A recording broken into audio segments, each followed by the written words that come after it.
Tensions are growing between Kosovo and Serbia. The last events are with the arrest of the 3 Kosovo special forces, which Priština claims that they were kidnapped. Who is right, and will an international investigation be opened? KFOR has requested both parties to submit their evidence proving their claims, and on the basis of this evidence and the evidence that NATO has in their position, I think they will be able to come up with a position about what exactly happens. But we really need de-escalation instead of escalation. That's very clear. The government in Priština has decided to ban the entry of all goods from Serbia, also the cars with the plates from Serbian plates. And what is your position? What this mean actually? Well, we have seen the announcement, but we have not seen any formal decision from the government of Kosovo yet. So we requested on what basis this decision was made, if it was made, and of course Kosovo is bound by a number of commitments, being part of CEFTA, having the Stabilization Association Agreement, past dialogue agreements, including the agreements on freedom of movement. So all these commitments must be respected. That's why we are expecting the clarification from the government of Kosovo. Mr. Lajcak, you had a lot of meetings in Kosovo and in Serbia, again in Kosovo and in Serbia, but how will you convince Albin Kurti for new elections in the north of Kosovo, and are the elected mayors legal?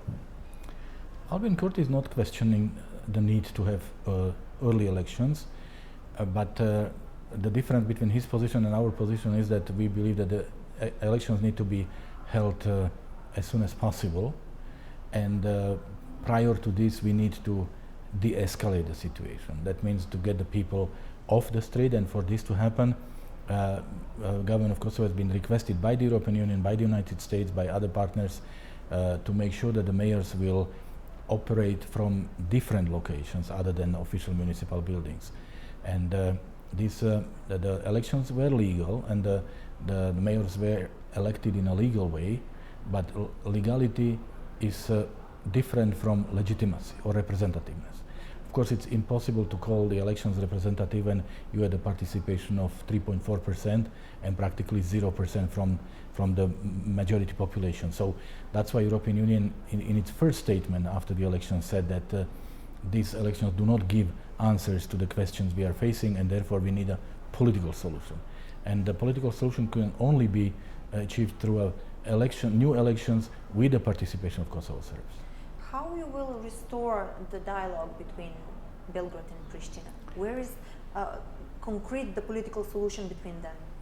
Well, European Union made it very clear how we see the way forward. Step number one, de-escalation. That means really to allow people to return to their normal lives and to remove or allow them to leave the streets together with or simultaneously with the Kosovo Special Police and KFOR upon the conditions that the mayors, as I said, will agree to operate from different premises. Point number two, early elections with the participation of Kosovo Serbs. And point number three, but in parallel, return to the dialogue, return to the normalization, and beginning of the serious work on the association / community of Serb majority municipalities. What did you say to Albin Kurti about his 5 points plan? High Representative Borrell responded in his letter, and that is a comprehensive answer. So the most important element is that there is no de-escalation in the 5 points plan of Prime Minister Kurti, and we believe that de-escalation is the point number one. There are elements that can be discussed, and we obviously agree with the need to establish rule of law and conditions for free and fair elections. No one questions that. But again, you cannot do this in the situation where there are people out in the streets and there is a risk of escalation on a daily basis. So therefore, we really need to start with the escalation. Is it true that Brussels plans with the measures that they were mentioned, that there will be isolation of Pristina on high-level events, one of the measures. I'm asking you this because, in other hand, Albania already put back from the intergovernmental session that they were planning to do with Kosovo. Well, European Union announced certain measures of political and financial nature because European Union feels that it has to react to the fact that so far there have been no signals from the government of Kosovo of accepting the proposal submitted by the European Union and the United States. So these measures, as the spokesperson has said very clearly, they are already in place, but they will be recalled as soon as we are back to the normalization track. Mr. Lajcak, if the situation escalates, can it spill all over the region, and how? Yes and no. I'm asking you because those are the fears that the countries surrounding. The atmosphere, of course, spillovers because people don't feel comfortable when they see tensions, violence, escalation. Not in the physical sense. This is clearly between Kosovo and Serbia, and it will not have any effect on North Macedonia or other countries. But the atmosphere is very important. We want, of course, to have an atmosphere of cooperation, collaboration, focusing on normalization of relations between Kosovo and Serbia, focusing on European integration.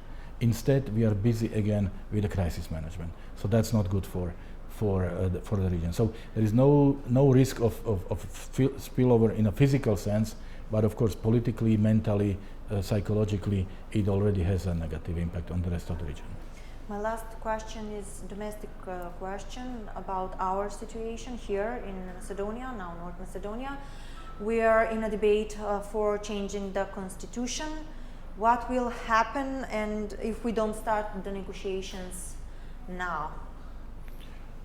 What kind of impact we will have? I don't want to enter into discussion which is based on a what if. I am an optimist. I believe that it will happen. I believe that your country will do what is expected to do.